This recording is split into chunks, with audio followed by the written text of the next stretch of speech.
সবে মনে করে পাহাড়ি মানুষের কোটি কোটি টাকা টাকা দিয়া জায়গা কিনে গেছে বাড়ি বানানি যায়, কিন্তু পাহাড়ি মানুষের এত টাকা এখানে বাড়ি খাটা এখন হয়েছে না। ফেসবুকের টাকা দিয়ে মানুষের বিল্ডিং করে 5 তলা 6 তলা গাড়ি কিনে বিজনেস করে। পাহাড়ি মানুষের ফেসবুকের টাকা দিয়ে জায়গাও কিনে নিলা বাড়িও। হ্যালো গাইস, আসসালামু আলাইকুম। যারা মনে করে পাহাড়ি মানুষের ফেসবুক থেকে কোটি টাকা ইনকাম করিয়া বাড়ি করে দিছেন, এরকম কিছু না। পাহাড়ি মানুষের যে সময় ফেসবুকের ইনকাম হয়েছে তখন ফেসবুকের ডলার কমাই লিছে, মিলিয়নে $1 $2 দেয়, তখন নসিবটা আমরা খারাপ। সবাই ফেসবুক থেকে অনেক কিছু করতে পারছে, একমাত্র আমরা রয়েছি মানে ফেসবুক থেকে কিছু করতাম পারলাম না। যেত কিছু করছি আমরা ইউটিউব থেকে করছি। পাহাড়ি মানুষের ঢাকা শহরে গিয়ে কোম্পানির গান গাইছে, তারপরে নিজের চ্যানেলের ইউটিউবের গান গাই, এগুলো 1 বছর থেকে একটু একটু করে জমাই জমাই নিজে না খাইয়া। যারা আমরার ভিডিও দেখেন তারা দেখতে পারবা যে আমরা কিরকম ভাবে আমরা লাইফটা মানে যার আমরা এত বালা বালা কাপড় এত কিছু না করিয়া এই টাকাগুলো ব্যাংকে জমাইয়া রাখছি শুধু আমার ফুয়ার ভবিষ্যতের কথা চিন্তা করিয়া। চাইলে তো এই টাকা দিয়ে আমি অনেক কিছু করতাম পারি, দামি দামি কাপড় কিনতাম পারি, 2 দিন পরে পরে সোনা গয়না কিনতাম,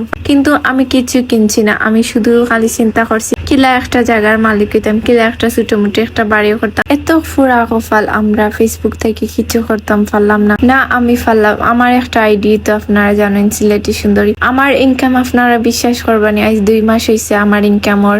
তাও ইতা ইনকাম মানে হইয়া মাতি লাভ নাই। এখন তো ফেসবুকের অবস্থা তেমন একটা ভালো না। আর পাহাড়ি মানুষের ফেসবুকের ইনকাম একবারে যে সময় আমরা মনিটেশন পাইছি তখন ফেসবুকের ইনকাম একবারে ডাউন হয়ে গেছে। তখন আর ফেসবুক চালাইয়াও কিতা করতা, নিজের চোখের সামনে নিজের স্বপ্নের বাড়ি কাজ থামিয়া থাকবো, কিছু করার নাই। যেগুলো টাকা আসলো সব শেষ হয়ে গেছে, জায়গা কিনিয়া বাড়ি করিয়া বাউন্ডারি দিয়ে আর কাজ হইতো না। মনে হয় স্বপ্নের বাড়ি তার যাইতাম পারতাম না, যেগুলো টাকা আসলো সব শেষ হয়ে গেছে। আর যদি আমার সোনা গয়না থাকতো তাহলে আমি বিক্রি করিয়া পাহাড়ি মানুষের কাছে দিলাম, অনেক যাতে স্বপ্নের বাড়ির কাজটা চললো। অনেক কিচ্ছু করার নাই, নসিবটা এত খারাপ। কোনো দিকে নাই যে আমার কাছে টাকা থাকলে আমি তো পাহাড়ি মানুষের দিলাম অনেক, এমন কিছু নাই যে আমি বেশিয়া আনিয়া দিতাম। মানুষের জায়গা থাকে যে জায়গাটা বিক্রি করিয়া একটা কাজে লাগা, তাও আমরা নাই, জায়গা উগা নাই, কিছু নাই, একবারে শূন্য যে এদিকে না ওদিকে আছে। আমরা এমন কিছু নাই। মানুষের একটা ভরসা থাকে, কেউ ফ্যামিলির একজন থাকে বা হেল্প করে, তাও নাই। আমরা এমন কেউ নাই যে আমরা ফ্যামিলিতে আমার হেল্প করতো বা পাহাড়ি মানুষের হেল্প করতো, এমন কিছু নাই। ঘরের মাঝে যে আমি বিক্রি করিয়া দিতাম। একটা জিনিস আছে, ফ্রিজ টিভি, এগুলো যদি আমি বিক্রি করিলাই তাহলে আমি চলবো কিরকম? আমি ফ্রিজও মাছ রাখবো কিলা, খার ফ্রিজও যাইমু আমি। আর টিভিটা বিক্রি করে দিলে আমার ফুয়া কিতা করবো? আমার ফুয়া কার্টুন দেখে, তো কিতা করতাম? মাথা কাজ করে না। সবকিছু একটাই চিন্তা ভাবনা করছি যাতে বাড়ির কাজটা করা লাগবে। পাহাড়ি মানুষের আগের মতন ঢাকা শহরে যাই না, গান বাজনা করি না, যে টাকাগুলো আইতো। আমরা এখন বর্তমানে অনেক কষ্ট করি চললাম, মানে 3 বেলা যে খাইরাম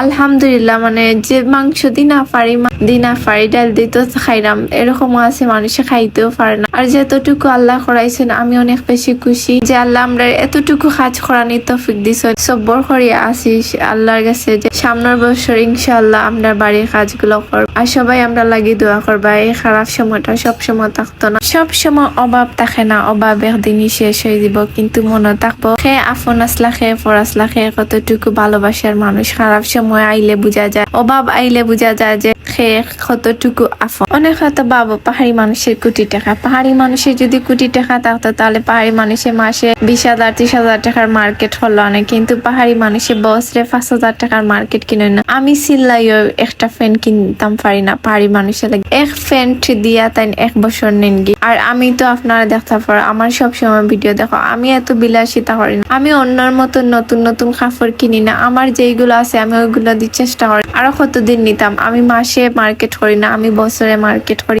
আমার এত টাকা হয়েছে না বাবা, আমি প্রতিদিন গিয়ে মার্কেট করতাম। আমি অন্য সেলিব্রিটির মতন এত দুমদাম করি না, আমি এত ফ্যাশন করি চলতাম পারি। আমি সাধারণ মানুষ, আমি একটা গ্রামের মানুষ। আবার অনেকে কয় গ্রামের আমি গ্রামের মানুষ, আমি গ্রামের মতন থাকতাম চাই, এত দুমদাম করি আমি থাকতাম পারতাম। আর আমি এত সেলিব্রিটি আর তা ভাবি না, আমি সাধারণ আপনার মতন ভাবি। আর আমি এগুলো ভিডিও আপনার কাছে শেয়ার করাম, আপনারা আছেন আমার ভালোবাসার মানুষ, আপনারা দোয়া করবা। আমার কষ্টগুলো শেয়ার করছি যাতে আপনারা দোয়া করবা। জানি আপনারা দোয়া কেউ কারোর কাছে কইলে যে টাকা দেয় এমন কিছু না।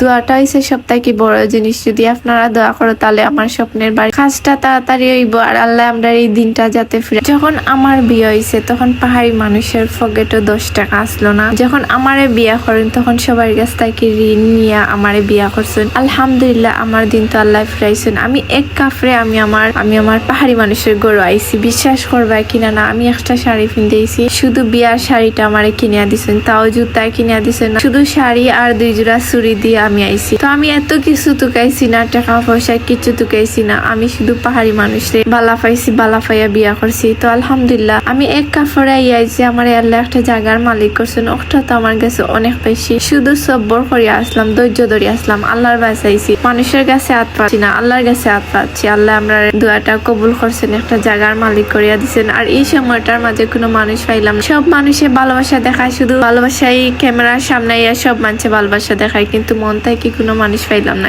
তো সবাই ভালো থাকবা, সবাই দোয়া করবা আমার লাগে।